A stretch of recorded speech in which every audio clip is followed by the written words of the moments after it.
6 minutes ago, scientists finally solved a mystery that Voyager 2 accidentally created almost 40 years ago, and the answer is stranger than anyone expected. Back in 1986, this spacecraft flew past a planet nobody had ever seen up close, and it recorded something so extreme that researchers spent the next 4 decades trying to explain it. Now, in 2026, a new study has finally cracked the case, and it is rewriting what we thought we knew about an entire planet. Stick around, because this story gets stranger the deeper you go. Voyager 2 launched in 1977, just weeks before its twin, Voyager 1, but it was sent on a completely different path. While Voyager 1 took the fast route straight through Jupiter and Saturn, Voyager 2 was aimed at something far more ambitious, a rare, planetary alignment that only happens once every 176 years.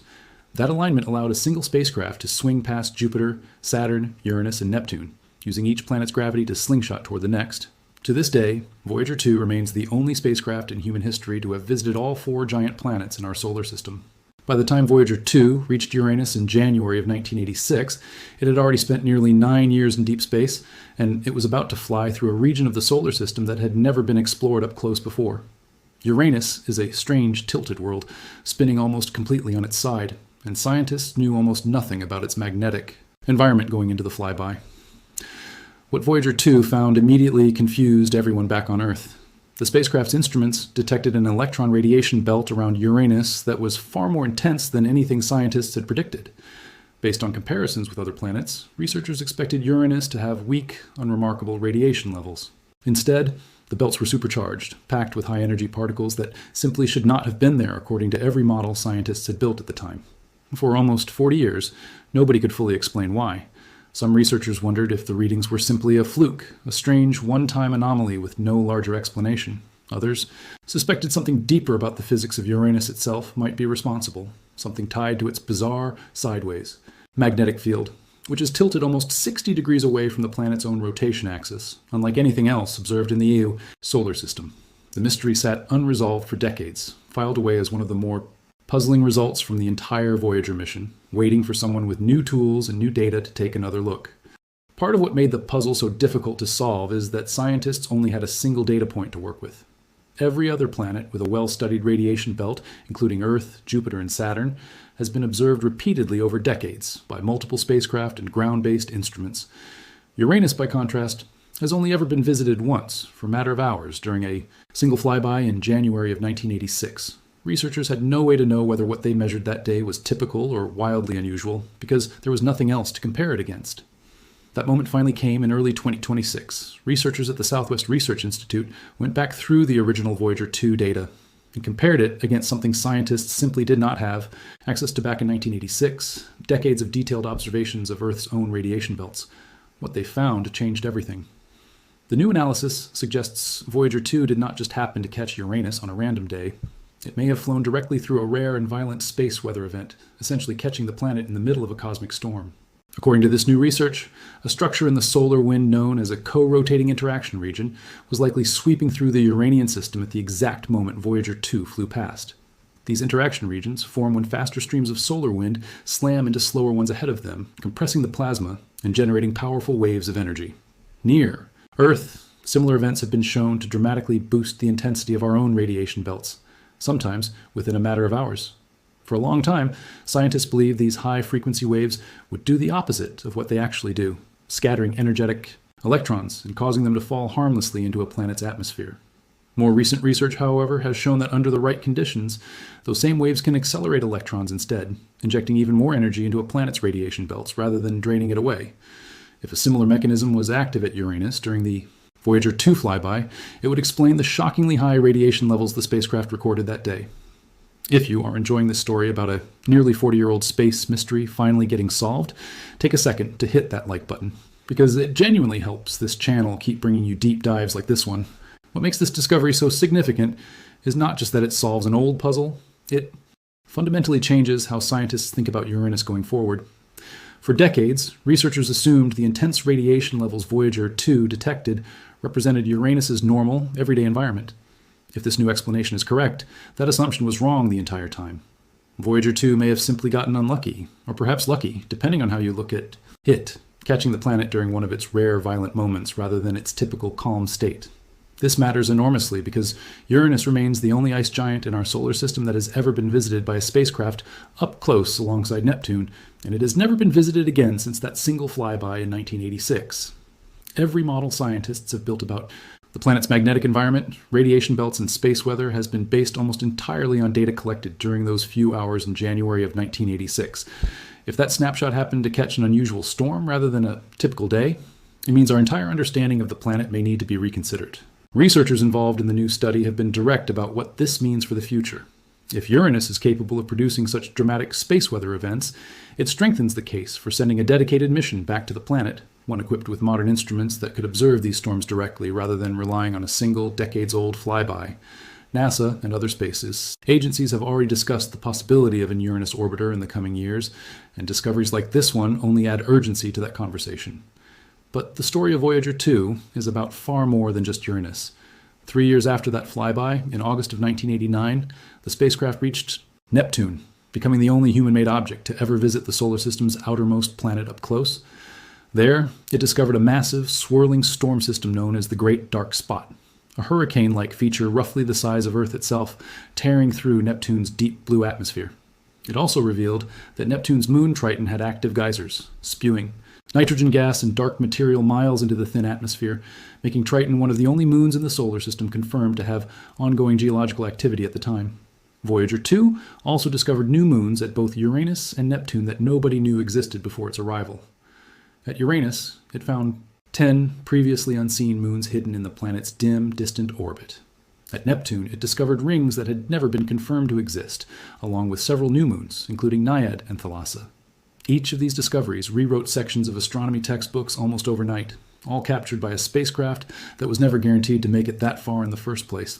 Voyager 2 also discovered new moons at both Uranus and Neptune that nobody knew existed before its arrival. At Uranus, it found 10 previously unseen moons hidden in the planet's dim, distant orbit. At Neptune, it discovered rings that had never been to exist, along with several new moons, including Naiad and Thalassa. Each of these discoveries rewrote sections of astronomy. Textbooks almost overnight, all captured by a spacecraft that was never guaranteed to make it that far in the first place. One of the strangest sights Voyager 2 ever photographed came from a small moon of Uranus called Miranda.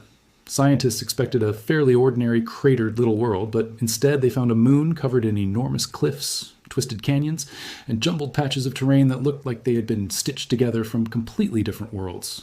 Some of the cliffs on Miranda plunge more than 6 miles straight down, among the tallest vertical drops ever photographed anywhere in the solar system.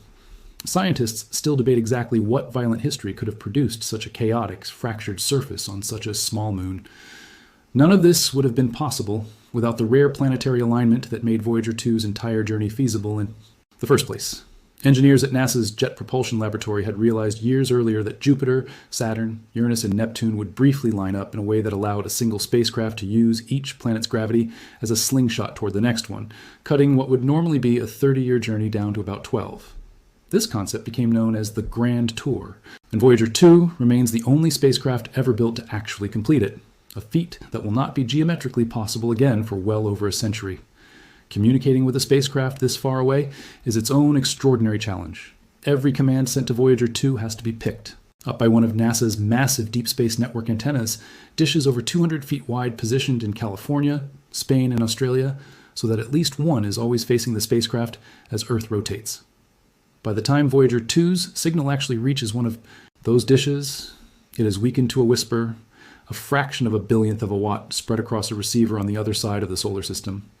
Engineers have compared the challenge to trying to detect a refrigerator light bulb from billions of miles away, and somehow, after nearly 50 years, that faint signal is still arriving right on schedule. After Neptune, Voyager 2 kept traveling, just like its twin, pushing steadily toward the edge of our solar system. In November of 2018, it finally crossed the heliopause, the boundary where the sun's magnetic influence gives way to interstellar space, becoming only the second human-made object in history to leave the protective bubble surrounding our solar system. Voyager 1 had made that same crossing 6 years earlier, but Voyager 2 carried something its twin did not, a still-functioning plasma science instrument that gave scientists their first direct measurements of the density and temperature of the interstellar medium as a spacecraft crossed into it in real time. Today, Voyager 2 is more than 21 billion miles from Earth, so far away that a single radio signal takes roughly 19 hours just to reach it. and another 19 hours for any response to travel back. Like its twin, it faces the same slow, unavoidable problem that has shadowed both spacecraft for years, a dwindling power supply that shrinks by about 4 watts every single year. As the plutonium powering its onboard generators continues to decay, engineers have had to shut down instrument after instrument over the past 2 decades simply to keep the spacecraft alive and communicating with Earth. Just this month, NASA engineers announced a clever fix to help keep Voyager 2 running even longer. By tapping into a small reserve of backup power originally reserved for a voltage-regulating safety mechanism, the team managed to postpone the shutdown of another one of Voyager 2's instruments, buying the spacecraft at least 1 more year of active science before that decision has to be made again. The same trick is now being planned for Voyager 1 as well, in hopes of stretching both spacecraft's operational lives a little further into an already improbable future. Even with all of these power-saving measures, engineers know the end is coming eventually. Most estimates suggest both. Voyager spacecraft could lose the power needed to keep any instruments running sometime in the 2030s. When that finally happens, Voyager 2 will not stop moving. It will simply go silent, drifting endlessly through interstellar space, long after its last transmission reaches Earth, carrying with it the same golden record bolted to Voyager 1's side, filled with images, languages, and music meant to represent our entire species to whatever might one day find it. What makes the Uranus discovery so fitting, in a strange way, is that it proves Voyager 2 is still teaching us things decades after its instruments recorded that data. Nobody in 1986 had the tools to fully understand what the spacecraft had actually flown through. It took almost 40 years, an entirely new generation of scientists, and decades of separate research on Earth's own radiation belts before anyone could finally piece the puzzle together. That is the strange gift of a mission built to last only a few years, but somehow still generating new discoveries nearly half a century later. And this will not be the last surprise buried in Voyager 2's old data. Scientists continue to comb through decades-old measurements from both spacecraft, applying modern techniques and comparisons that simply did not exist when the data was first collected. Every so often, something unexpected surfaces, a signal that was misunderstood at the time, a pattern nobody thought to look for, a piece of the puzzle that only makes sense decades later with the benefit of everything we have learned since. For now, Voyager 2 continues drifting quietly through interstellar space, still transmitting faint signals back across billions of miles, still occasionally rewriting what we thought we understood about the outer planets it visited so briefly all those years ago. It turned toward the edge of the solar system nearly 50 years ago and never looked back, and somehow it is still finding ways to shock the scientists who built it. Before you go, if the story about a decades-old space mystery finally being solved blew your mind even a little, make sure to subscribe, because there are countless more stories like this one still waiting to be uncovered from humanity's most distant explorers. Voyager 2 is still out there right now, still moving, still carrying secrets from planets almost no other spacecraft has ever seen up close.